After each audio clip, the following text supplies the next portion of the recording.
Thanks to WWE Network's constant errors and buffering tonight, I imagine there are a lot of people asking, "Hey Adam, what happened at WWE SummerSlam 2019? Because I couldn't see a pissing thing." Which is why I made this video. I'm Adam Pacitti from Cultaholic.com, and this is what happened at WWE SummerSlam 2019. Roll the intro.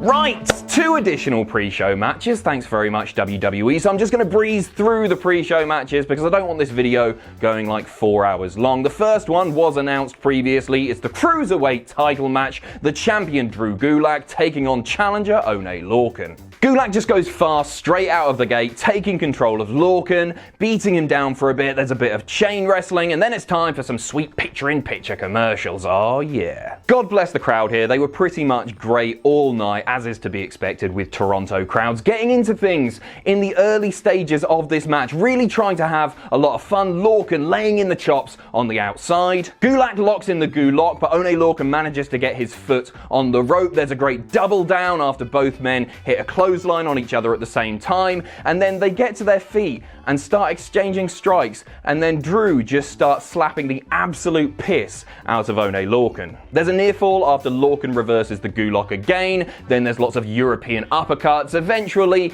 Drew Gulak manages to hit the Cyclone Crash and pick up the win, retaining his title. This, I felt, was a nice change of pace from the usual pre-show Cruiserweight title matches. It was less about big flips and high spots, and more about just great technical wrestling and super stiff strikes. So I really enjoyed this, but I think it must be said that maybe it didn't do the normal job of the Cruiserweight title match, which is getting the crowd super hot, but it was still a lot of fun. Apollo Crews versus Buddy Murphy is up next. Why is this happening? All will become clear. Hold your horses. You know what? Before this all broke down, this was actually a really fun match, playing to both Apollo and Buddy Murphy's strengths, which is absolutely their wrestling ability. The bell rings and Buddy Murphy just charges, hits a big knee on Apollo Crews, and then there's just some really great spots. Apollo with a lovely Samoan drop, followed by a standing moonsault. Buddy Murphy with the, I don't know what he calls it, but the cheeky Nando's kick in the corner, followed by a great sit-down powerbomb. And then, as I say, it all just breaks down. So there's a dive to the outside, and then who emerges? It's that big red bastard Rowan, and he is pissed off with Buddy Murphy for besmirching his good name. He's annoyed because Buddy Murphy blamed the attack on Roman Reigns on Rowan, and he's saying, I didn't do it, I didn't do nothing. So he completely just destroys him. He ends up throwing Buddy Murphy against the ring post with a vicious looking powerbomb, and then shouts, "Keep my name out of your mouth," which was great. None of us really wanted to see Buddy Murphy versus Apollo Crews. No offense to them, but there was no real reason for that match to be happening. So instead, we got some great storyline advancement, and I thought this was really clever. It's something that we don't see enough on WWE pre-shows, storyline advancement. We just get like a match or two, and that's pretty much it. There might be a title change, who knows? But this, I thought, was fantastic. Daniel Bryan is watching on from backstage. He still hasn't really commented. He said in a backstage interview, hey, it wasn't Rowan, but he hasn't said, oh, it's definitely not me. So I'm really excited to see where they go with this. Out comes Elias, runs down the crowd, you know his shtick, and then out comes the rated R superstar. Edge comes out, nails him with a spear. Big pop for that. But let's talk about the final pre-show match. The women's tag team champions, the brand new women's tag team champions, Alexa Bliss and Nikki Cross, taking on the former champions, the Iconics. There's not too much to say about this match. Alexa and Nikki taking control at the start, and then the Iconics. Nikki Cross being the one to take the beat down, waiting for Alexa to get that hot tag. Worth mentioning that I think Alexa is pretty much being portrayed now as a proper babyface. Even Corey Graves on commentary has absolutely turned on her, and also Toy Story. They mention that quite a lot. Before I continue, props to Billie Kay and Peyton Royce for their character work. Those two are just so consistently entertaining, but especially Billie Kay, who I think is my favorite tantrum thrower in all of wrestling. I'm trying to think of somebody who did it better. Maybe Vicky Guerrero, but she did another one last night. She did one on Raw this week. She did another one last night. They're so good at what they do. So fun to watch. Anyway, Alexa finally gets the hot tag, but quickly eats a big boot, and Nikki has to break up the pinfall. Peyton then gets a near fall, but no such luck. Alexa ends up hitting the Twisted Bliss, picking up the win, and sensible booking. I think it would have been very foolish to put the belts back on the Iconics, And you know what? Even if Vince McMahon, reportedly, doesn't like the women's tag team titles, at least if Alexa Bliss holds one of those titles, then we're probably going to see more of them on TV. So I'm actually quite happy with Alexa and Nikki being the champions. An alright match, nothing to write home about, but still good fun. Main card time, and we are kicking things off with the Raw Women's Championship match. Natalya, the hometown hero, challenging Becky Lynch, and the only way to win is to make your opponent submit. Mixed reaction. This was quite surprising. So I was expecting just everybody to be behind Natalya, and still a fair few behind Becky because she's Becky, but it was more mixed than I expected. And I would actually say more people were on the side of Becky Lynch than they were Natalya, but maybe that was my WWE network glitching out. Who can tell? So Becky locks in the disarmer after a couple of minutes, but Natalya just manages to pick her up and then throw her down. A couple of times she does that and then ends up throwing her into the crowd barrier on the outside. Sensible storytelling and great selling from both women involved here. Becky Lynch working the arm of Natalya, of course, setting up for the disarmer, and Natalya working the leg of Becky Lynch, setting up for the sharpshooter. At one point, Natalya locking in that sharpshooter on the second rope on the corner looked really, really cool. One thing that's worth mentioning is a bit of a weird rule adjustment, I think. Maybe this has happened before. I can't remember it happening before, but essentially, the submission match, submissions aren't broken when you get to the rope. So there were a few awkward instances where like either Becky or Natalya were clawing, going for the rope, and then it was just like, oh, okay, that doesn't really mean anything. So they had to like scramble out of the ring or drag them back. It just didn't quite work for me. I'm not sure why they did that, why they made that change. I thought it would factor into the finish. It didn't. So there are just lots of submission attempts, as you would expect in a submission match, I guess. Predictable spots in Natalya going for the disarmer and locking it in, and Becky Lynch going for the sharpshooter and locking that in. As I say, predictable, but also effective. So it all ends when Natalya locks in the sharpshooter. As I say, Becky does the awkward crawl to the ropes and then has to sort of tumble out a little bit. But anyway, she gets back in, locks in the disarmer, and Natalya, after 5 or 6 seconds, taps out. The right result once again. Strong opening match here, some creative spots and just great performances from both women. I will say that the finish maybe felt a little bit flat, just because it sort of came out of nowhere, but the match itself I still really enjoyed. However, this has presented a big problem for the Raw Women's Division. We'll get to the SmackDown Women's Division a little bit later. And that is that Becky Lynch, now that Ronda Rousey is gone, basically has nobody on her level. There is nobody to challenge. Like, this was really convenient that SummerSlam was happening in Toronto. Hey, throw Natty in there. But because they've been building Lacey Evans up and she's the one that's been getting all of the screen time, nobody else feels like they're on Becky's level. Nobody feels like a legitimate challenger. So that's something that the WWE need to address sooner rather than later. Also, before we move on, I'm really, really glad we didn't get a pissing screw job because Canada. Okay, next match. And the next match is Dolph Ziggler versus Bill Goldberg. Dolph comes out, he runs down the crowd, he runs down Bill Goldberg saying, hey Goldberg, you're too scared, you're never gonna come out. Bill Goldberg comes out, great entrance, had the pyro, walked through it a little bit, and then the bell rings and Dolph almost immediately hits a super kick. 1, 2, Goldberg kicked out. But then he hits another super kick. 1, 2, 3, Goldberg kicks out again. Spear, jackhammer, that's your lot. It's what we expected, but those 2 near falls for Dolph, they got me a little bit. Props to Dolph for the sell on the spear. We all know that Dolph Ziggler is an unbelievable seller, but he made Goldberg look like $1 million, which is what he was paid for the Saudi Arabia match, reportedly. He looked absolutely terrific. After the match, Dolph grabs a mic and he goes, that was pathetic. You get back here, Bill Goldberg. So Bill Goldberg comes back in the ring.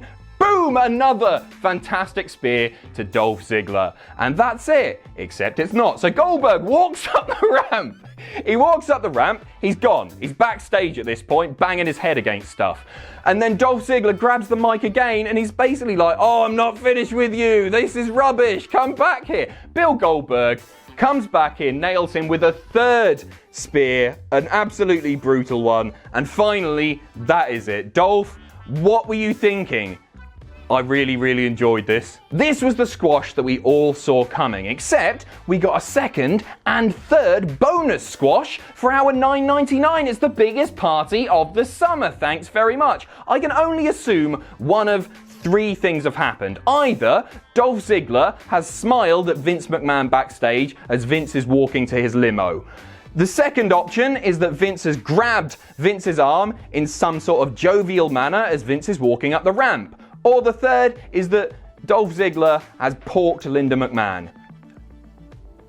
It's one of the three. Fun match, more entertaining than I think most of us expected. I'm very glad to see that Bill Goldberg has retired that new brainbuster finisher that we saw him use at Super Showdown and is instead using the jackhammer once more. Let's move on. US title time, Ricochet taking on AJ Styles. Ricochet wearing his finest wetsuit for the occasion, looking absolutely wonderful, Trevor. Almost immediately doing some proper mental stuff. Literally running over Gallows and Anderson and hitting a moonsault on the outside. AJ starts to slow things down, just relentlessly working the leg of Ricochet. And then at one point, Ricochet hits this amazing one-legged springboard clothesline off the rope. So good. He immediately goes back to selling the leg. Such a great performance. There's a bit more back and forth, a couple of great near falls. Ricochet just selling the leg like mad at this point. He gets locked in the calf crusher, but manages to get out and lock in the Anaconda Vice. Not seen that in a while. I hope that is a regular thing. Ricochet overcomes the attempted interference from Gallows and Anderson. He goes up top, goes for some sort of aerial move. I'm not sure what it was meant to be, but it was spectacular. He started off that way, he ended up that way. I'm pathetic. And then AJ Styles catches him, Styles clash, retains the title. It was an absolutely sensational finish to this match. I thought the finish was so good. And then after the match, AJ Styles instructs Gallows and Anderson to beat Ricochet down further. More of this, please. I love this. Such great heel work. Something that we don't see enough of. It sort of felt a bit NWO-ish. And it made AJ and his big burly well, Carl's not that big, is he? But his bald men, it made them look like proper horrible wankers, and I'm all for it. Bayley defends her SmackDown Women's title against Ember Moon next. A great start to this one. Some really lovely sequences. Ember Moon out wrestling Bayley at various points in the match, but the crowd just didn't care at all. And I understand why they didn't care, because I think WWE in the build-up to this match have done both of these women an injustice. And you can tell that Ember and Bayley really cared about putting on a great match. They were both busting out moves that we've not seen either of them do before. So it's a big shame that the crowd weren't getting into it. But again, the story just wasn't there. Bayley at one point locking in a really nice looking reverse Boston Crab. It was the more intense sort of NXT style Bayley who was on show last night. And then Ember Moon also, she hit this sort of code breaker variant. It was wonderful looking, but the crowd just not into it. Anyway, the match, it finishes as Bayley goes up top, hits a big Bayley to belly off the top rope. That's your lot. By the way, why do Canadian fans hate Bayley? They despise her. What's wrong with Bayley? So I do hope this doesn't harm Ember Moon too much, just because I really like her. I do see her slipping down the card again. It just feels like we don't really have a reason to care about Ember Moon on the main roster. We had that reason in NXT, but she hasn't been built properly since coming over to SmackDown.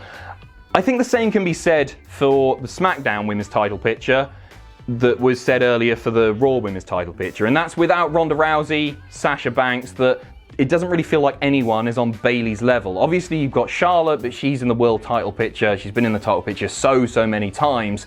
But apart from Charlotte on SmackDown, is there really anyone? It feels like, once again, they need to start building people up. Next up, it's Kevin Owens versus the best in the world, Shane McMahon. And if Kevin Owens loses, he, of course, has to quit the WWE. A predictably super hot crowd for Kevin Owens here. Before the match begins, however, Shane McMahon, the sneaky little toe rag, introduces a special guest enforcer for the match, Elias. So I thought this was really well booked. Some nice callbacks to Shane McMahon's promo on SmackDown where he was going, hey, I could pin you, I can make you submit, I could get you counted out, I could get you DQ'd. He tried to do all of those things in this match. Straight away he runs out of the ring and gets Kevin Owens involved with Elias on the outside looking for the count out, but Kevin Owens, he's too smart, rolls back in the ring. Shane healing it up majorly later in the match. He's taking control, obviously, because he's Shane McMahon, and he does the Hitman, that's the Eddie Guerrero pose. He does the Hitman pose and then tries to lock in the sharpshooter.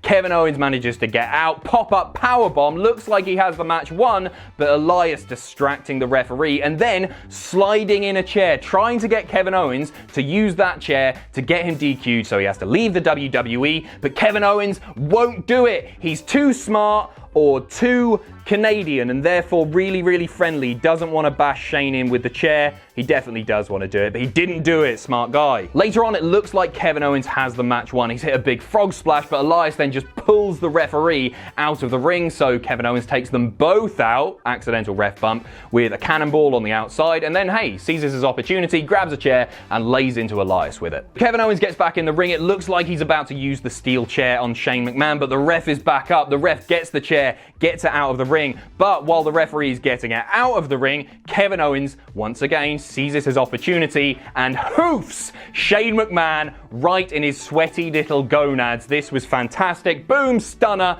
your winner, Kevin Owens. He's not going to AEW, thank the Lord. And also, you know, he's the thinking man's heel, and now he's the thinking man's babyface. He's a smart guy. Great stuff, obviously the right result, and also very entertaining. I do feel like we haven't seen the last of Shane McMahon yet. Like, he didn't put his career on the line, so maybe we'll get this one more time at Clash of Champions or maybe Survivor Series, something like that. But what I do hope is that this leads to an even bigger Kevin Owens push, and also, hopefully, no Shane McMahon stinking up our TV programs for maybe a month. That's optimistic, isn't it? Ross was saying like 1 or 2 weeks is realistic. That would be fine with me. A nice little holiday. Just before I move on, forgot this, Shane, next time, all you actually have to do is tell Elias to get in the ring and slap you, and then Kevin Owens would have got DQ'd and he would have had to quit.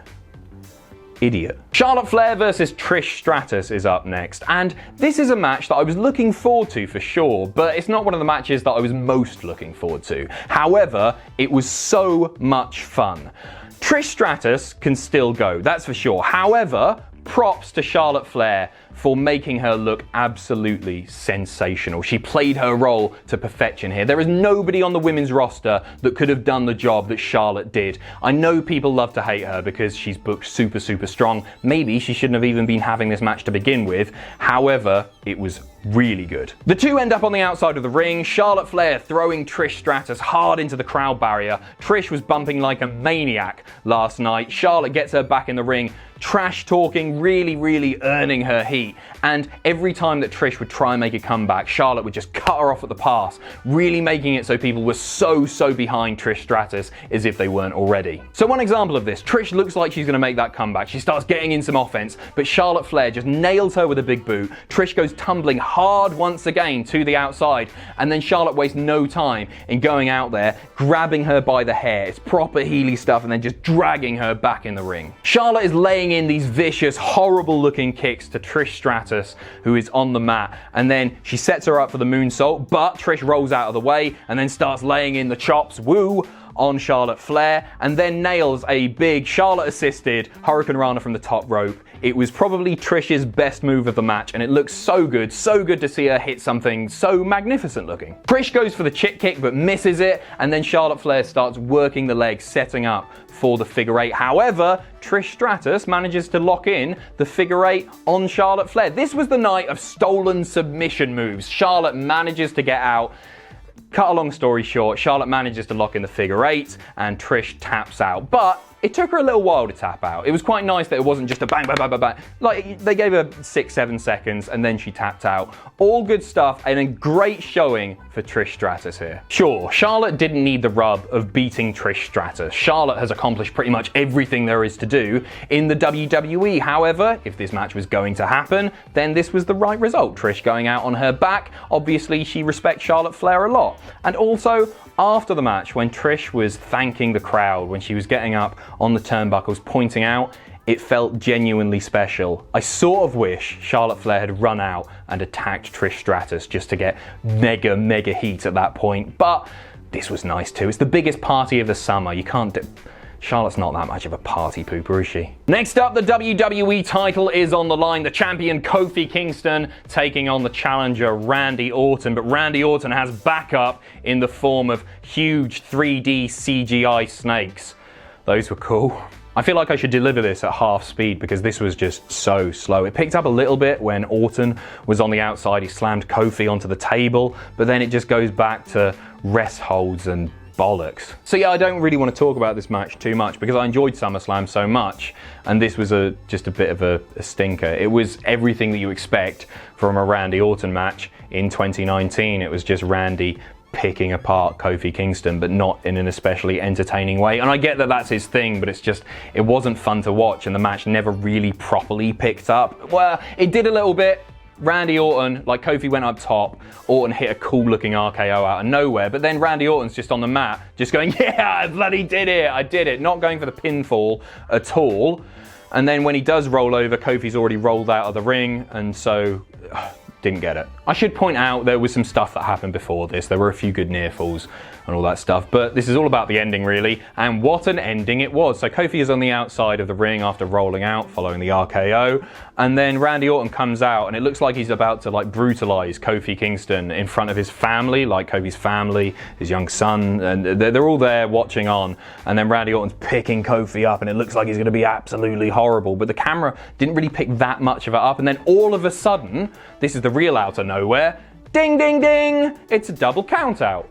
And that was it. So that was the match. This was essentially a setup for a match at the next pay-per-view.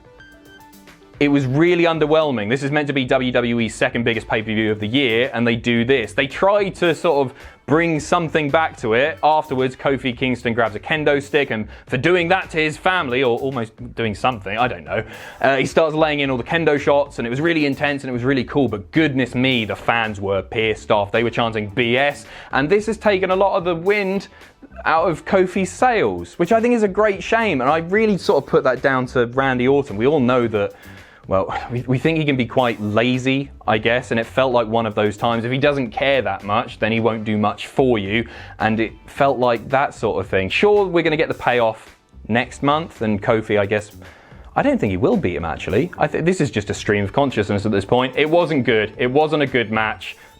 Main event time, or at least the main event in my heart, the match that I was looking forward to the most, despite the fact that we all knew exactly what was going to happen. Well, from an in-ring standpoint, we didn't know what it was going to look like, and boy, this impressed. This was so good. It's The Fiend, Bray Wyatt, taking on Finn Balor. Finn is waiting in the ring for what felt like an eternity for Bray Wyatt to come out. He's staring up the ramp, and then we hear the Firefly Funhouse jingle. We get the intro video to that. It fades away, and on the Tron it just says, "Let him in super creepy typeface," and then the Fiend comes out to like a remix of Bray Wyatt's original theme, the Catch and Fly, but it's far cooler, and he's holding a lantern which is a hollowed out Bray Wyatt head with a bloody light bulb in it. I can't do this justice. Go and watch it on WWE's YouTube channel later. Cool as F. Finn is now looking terrified. What has he gotten himself in for? And then the Fiend just proceeds to essentially trounce him. Finn gets a bit of offense in. We'll get into that in a bit. But what was really cool about this is that Bray's mannerisms have changed. It's not just the entrance that's different. Everything he does in the ring feels a little bit different. And also, he's added some new moves to his arsenal. He did the thing, you know, like Cesaro used to do the... Oh, that actually clicked.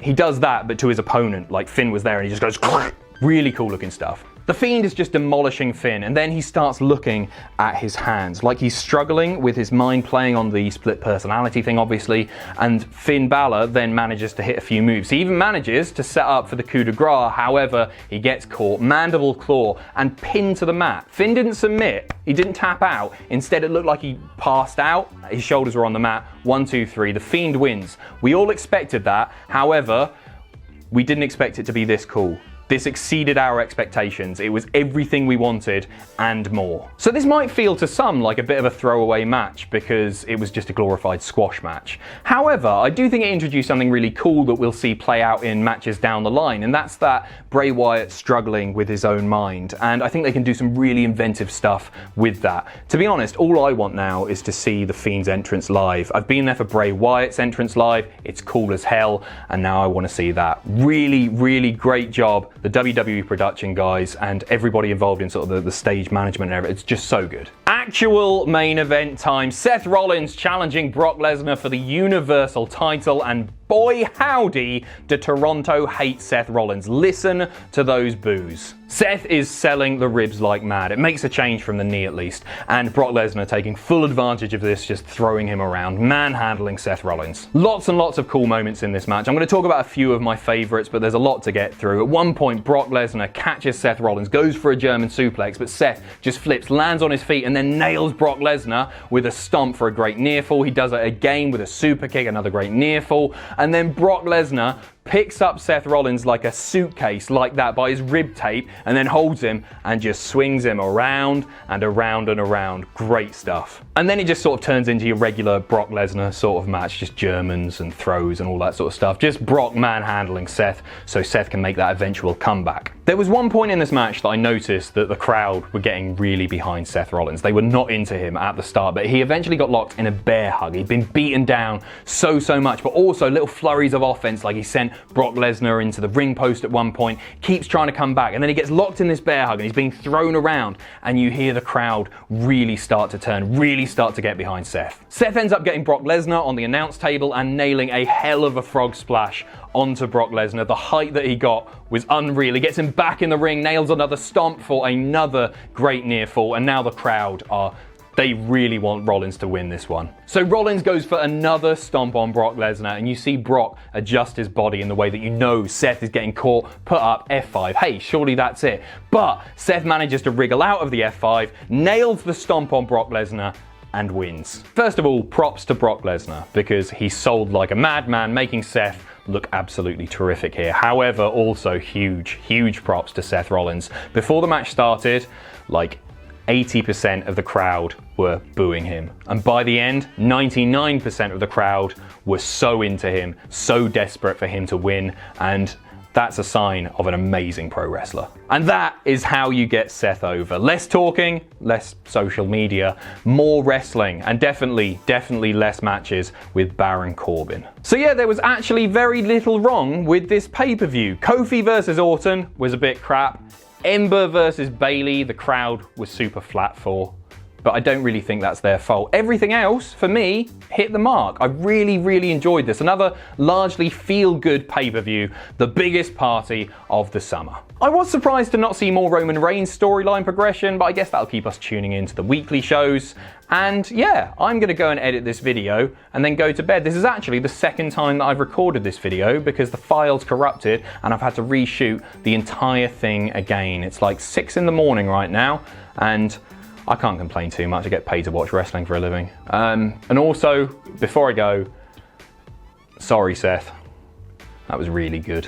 Thanks for watching. Let us know what you think in the comments down below. You can follow us on Twitter at Cultaholic. You can find us on Facebook at facebook.com/Cultaholic. If you enjoy what we do here at Cultaholic, you can pledge to us on Patreon. That's patreon.com/Cultaholic. And most importantly, don't forget to hit subscribe and join us.